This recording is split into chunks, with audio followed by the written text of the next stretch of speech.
आत्मीय भाइयों एवं बहनों, मन की बात, अपने मन की बात आपसे करने का मन है।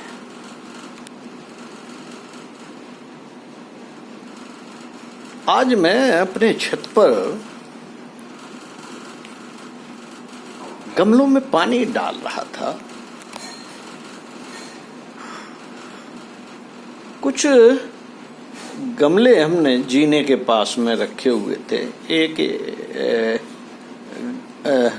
गमला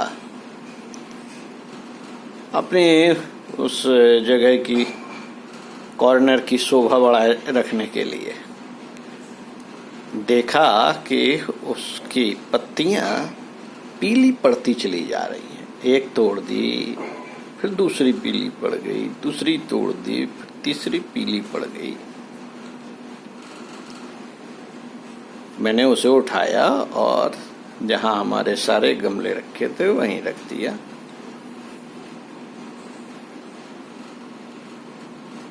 आज देखा था तो उसमें अच्छी पत्तियां निकलने लगी, हरी हरी निकलने लगी, पीलापन खत्म हो गया, मुरझाना खत्म हो गया। इसी तरह से मैंने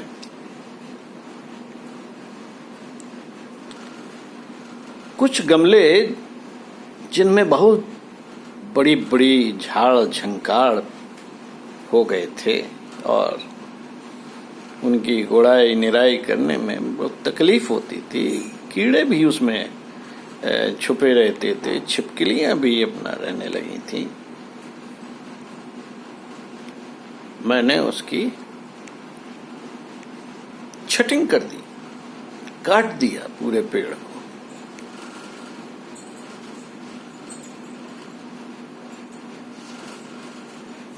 आज देखा कि उनमें से पत्तियां निकलने लगी और वो नई नई पत्तियां निकलने लगी, आने लगी।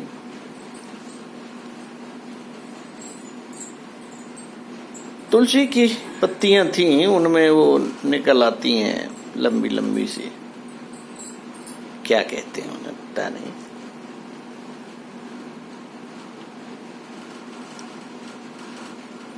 ऐसा लग रहा था कि ये तुलसी की पत्ती ना हो के झाड़ झंकार इकट्ठा होता चला जा रहा है। उनको तोड़ दिया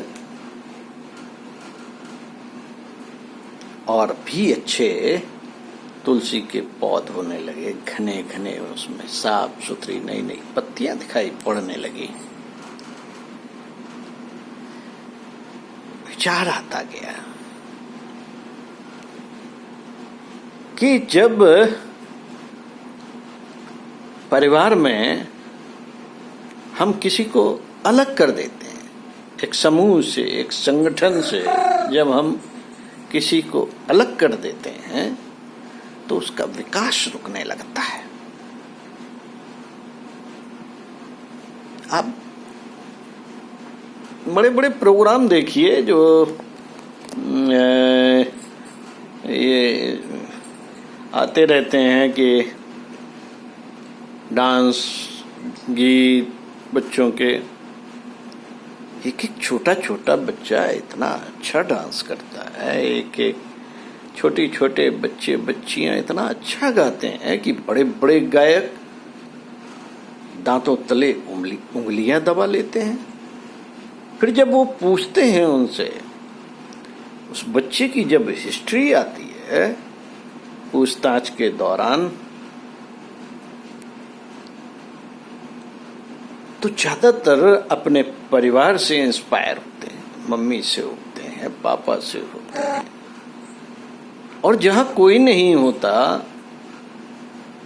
वो ईश्वर से इंस्पायर होता है, अपने आप से इंस्पायर होता है और जीवन में जगह बनाता है, एक उच्च मुकाम तक पहुंचता है। लेकिन ज्यादातर लोग वो देखे हमने जिन्हें परिवार का पूरा समर्थन और सपोर्ट था।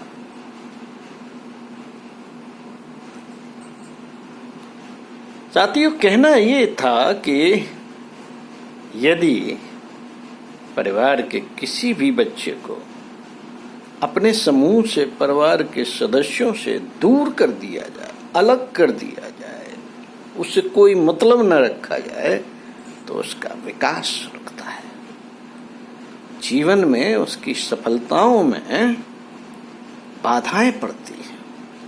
कहीं ना कहीं वो उस स्थान को नहीं जा पाता जहां उसे जाना चाहिए। इसी तरह से हमने जब पेड़ की डालियां काटी तो उस समय विचार आया कि अगर इस पेड़ की हमने सारी डालियां काट डाली, लेकिन इसका जो रूट है, इसकी जो जड़ है, उसे नहीं काटा, तो उस डंठल से भी नई नई पत्तियां और कोपलें आनी शुरू हो गई। ठीक है, हम लोगों से गुस्सा करते हैं, हमें क्रोध आता है, गलत बातों पर हम क्रोध करते हैं, डांटते हैं, फटकारते हैं, मारते हैं, झापड़ भी मारते हैं, अलग भी कर देते हैं, जैसे मैंने किया कि काट के हमने अलग भी कर दिया, लेकिन मुख्य जड़ से उसे नहीं अलग किया। परिवार में भी ऐसे ही होना चाहिए। लोगों की गलतियों पे डांटा, फटकारा, मारा, पीटा, अलग भी करना चाहिए, लेकिन जड़ से नहीं अलग करना चाहिए। धीरेन्द्र जी की एक वो थी इसमें कि वो रिश्तों को चिपकाए रहिए, तो रिश्तों को चिपकाए रहिए, उन्हें जड़ से मत अलग कीजिए, काट छांट कीजिए, उसको अच्छा बनाने के लिए सुधार का मौका दीजिए। अलग करना है वो भी कीजिए, लेकिन रूट से मत काटिए।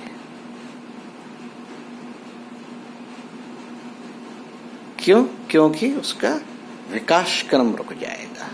किसी का विकास क्रम रोक देना भी एक पाप है। हमें तो ये पाप कर्म करना ही नहीं चाहिए। ये विचार आज बगिया गोड़ते समय आए। अच्छे लगे हो तो कमेंट कीजिएगा, ना अच्छे लगे हो चुपचाप बने रहिएगा। ओम शांति।